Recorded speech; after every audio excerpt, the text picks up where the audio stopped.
बिस्मिल्लाहिर्रहमानिर्रहीम। Dear students, आज हम चैप्टर नंबर 1 लेक्चर नंबर 3 की तरफ जाएंगे। और जैसा कि आप पिछले लेक्चर्स में पढ़ चुके हैं, हम steps for problem solving methods को डिस्कस कर रहे हैं।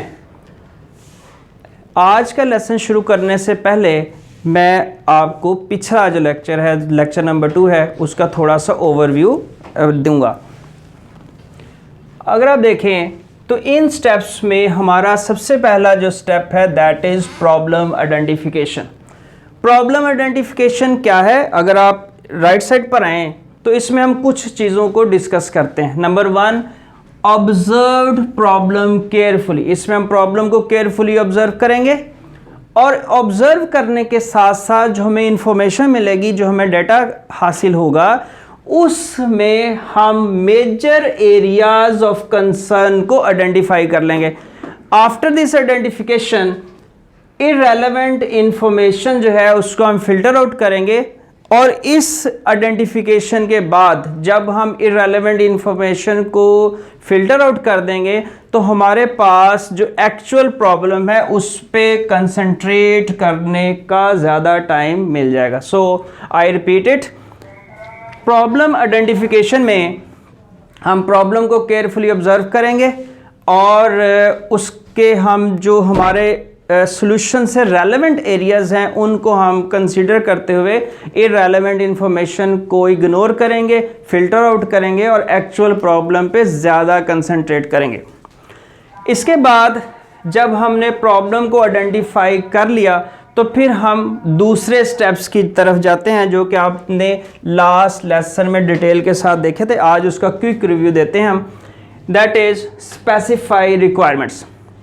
इस टॉपिक के अंदर या इस स्टेप पे हम एक डॉक्यूमेंट प्रिपेयर करते हैं, दैट इज़ रिक्वायरमेंट डॉक्यूमेंट। अब इसको इस तरह से समझ लें कि ये जो रिक्वायरमेंट डॉक्यूमेंट है ये असल में आपका पूरा एक प्रोसेस है सॉफ्टवेयर डेवलपमेंट के अंदर।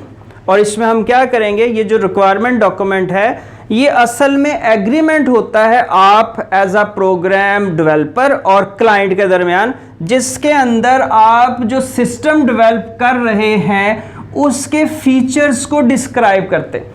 मसलन कि वो प्रोग्राम इनपुट कैसे लेगा और क्या फॉर्म्स की शक्ल होगी, किस तरह से वो प्रोग्राम आपको आउटपुट देगा।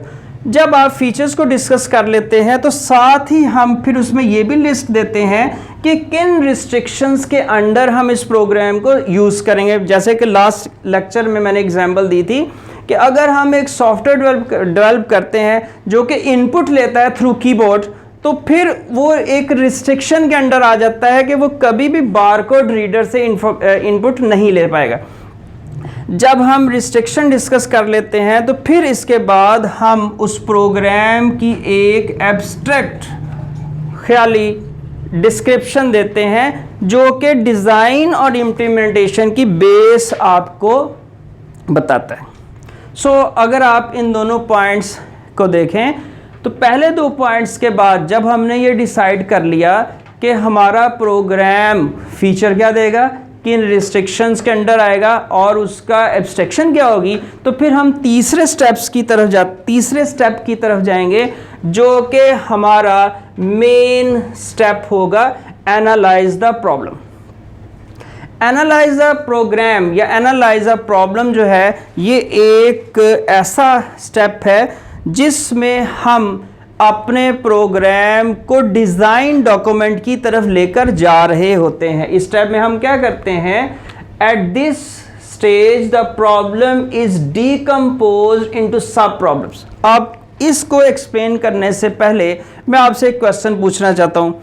आपके पास कंप्यूटर साइंस की बुक है, अगर आप इसको देखें तो और पहले सफ़े से लेकर आखिरी सफ़े तक अगर हम ये तस्वर करें कि एक ही लेसन पूरे का पूरा हो और आपको कहा जाए कि आपने इसको पढ़ना है, तो ये बहुत मुश्किल हो जाएगा आपके लिए। लेकिन हमने उसको क्या किया हुआ है, पहले उसके 7 चैप्टर बनाए हैं, हर चैप्टर के टॉपिक्स रखे हैं और हर टॉपिक के आगे सब टॉपिक्स रखे हैं। जैसे कि आप देख सकते हैं कि हम प्रॉब्लम सॉल्विंग के अंडर प्रॉब्लम सॉल्विंग मेथड्स को पढ़ रहे हैं। इसका फ़ायदा ये है कि जब हम स्मॉलर सब्जेक्ट्स को, स्मॉलर टॉपिक्स को स्टडी करना शुरू करते हैं तो आहिस्ता आहिस्ता हमारा पूरा सिलेबस जो है वो कवर हो जाता है। इसको हम इस तरह से भी एक और एग्जांपल के साथ अंडरस्टैंड कर सकते हैं कि अगर बोर्ड वाले आपके पास एक ही बुक दें 1000-1200 पेजेस की कि ले भाई ये बुक है, आप इसमें से पेपर देंगे, तो आधे से ज़्यादा बच्चे जो हैं उसको देखते साथ ही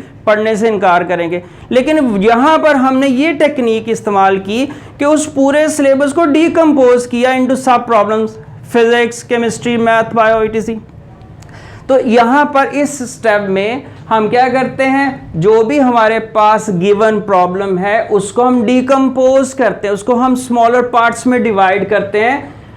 और इसका फ़ायदा ये होता है कि हम बिगर प्रॉब्लम पे कंसंट्रेट करने की बजाय हम क्या करते हैं कि ईच सब प्रॉब्लम को सेपरेटली सॉल्व करते हैं। जब हम हर एक प्रॉब्लम को अलग अलग सॉल्व करेंगे तो ऑटोमेटिकली कंबाइन करने के बाद हमारे पास एक सिंपल सॉल्यूशन जनरेट हो जाएगा।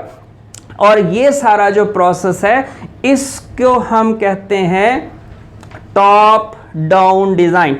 टॉप डाउन डिज़ाइन मीन ऊपर से नीचे की तरफ, बड़े से छोटे की तरफ हम उसको डिस्क्राइब करते हैं, या फिर हम इसको डिवाइड एंड कंकर रूल भी कहते हैं। डिवाइड एंड कंकर रूल बिल्कुल वही है जो कि ईस्ट इंडिया कंपनी ने बड़े सगीर के अंदर आके इस्तेमाल किया। उसने क्या किया, सबसे पहले आया, पूरे बड़े सगीर के हुक्मरानों को ऑब्ज़र्व किया। ऑब्ज़र्व करने के बाद उसने देखा कि मैं इनको कैसे इन पे कब्ज़ा कर सकता हूँ, इनको कंकर कर सकता हूँ। उसने मुख्तलिफ लोगों को डिवाइड करना शुरू किया। जब सबको डिवाइड कर दिया अपने अपनी रास्तों में, तो एक एक करके उसको कंकर करना शुरू कर दिया। जो फिर क्या हुआ, सारे बड़े सगीर पे ईस्ट इंडिया कंपनी का कब्ज़ा हो गया। That is divide and conquer rule.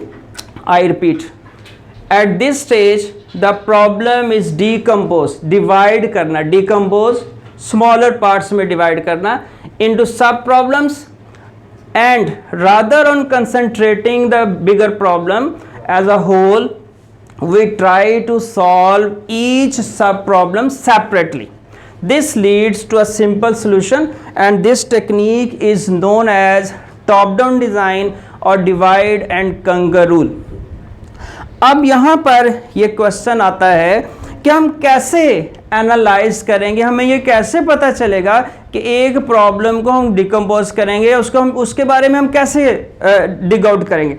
तो उसके लिए हम कुछ क्वेश्चंस जो है उनको अराइज करेंगे और वो क्वेश्चन ये हैं कि can problem B solved on computer. सबसे पहला क्वेश्चन हम ये देखेंगे कि क्या जो हमें गिवन प्रॉब्लम है उसको कंप्यूटर पे सॉल्व किया जा सकता है।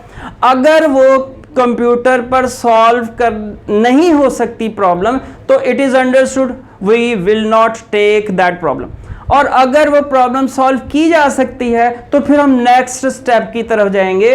How many solutions are available, कितने सॉल्यूशन अवेलेबल है। नंबर 1, आपने कोई मार्केट से बना हुआ सॉफ्टवेयर लेना है। नंबर 2, आपके पास जो पहले से बने हुए सॉफ्टवेयर उनमें से कोई लेना है, या फिर आपने एक नया सॉफ्टवेयर डेवलप करना है। तो हम देखेंगे कि कितने सॉल्यूशन अवेलेबल हैं और इन सॉल्यूशंस में से बेस्ट सॉल्यूशन कौन सा हो सकता है।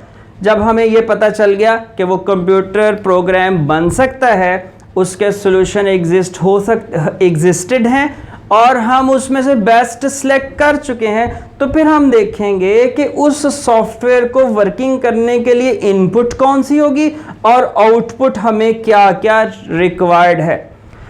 जब हम ये सारा काम देख लेंगे तो एट द एंड हम इस स्टेप पर आएंगे कि how can a bigger problem be divided into sub problem, के बड़े मसले को छोटे मसलों में कैसे तकसीम किया जा सकता है। सो बेटा इस टॉपिक को याद रखने के लिए आप याद रखें कि it is named as top down design और divide and conquer, and simply हम इसमें क्या करते हैं, बिगर प्रॉब्लम को डिकम्पोज करते हैं सब प्रॉब्लम्स के अंदर, ताकि हम बिगर प्रॉब्लम पे, बड़े मसले पे कंसंट्रेट करने के बजाय हर छोटे मसले को अलग अलग सॉल्व करें। जैसे देखें आपके पास एक चैप्टर में 6-7 एक्सरसाइजेज होती हैं, तो आप पहले 1.1 करते हैं, मास्टर कर लिया, 1.2 करते हैं, मास्टर कर लिया, 1.3, तो आहिस्ता आहिस्ता पूरा चैप्टर जो है उसको आप ग्रिप में ले आते हैं। सो इस तरह से हमारे पास जो तीसरा स्टेप है that is analyse a problem. और ये जो स्टेप है पहले दो स्टेप्स के बाद सॉफ्टवेयर डिज़ाइन करने में सबसे इंपॉर्टेंट स्टेप है। Thank you very much.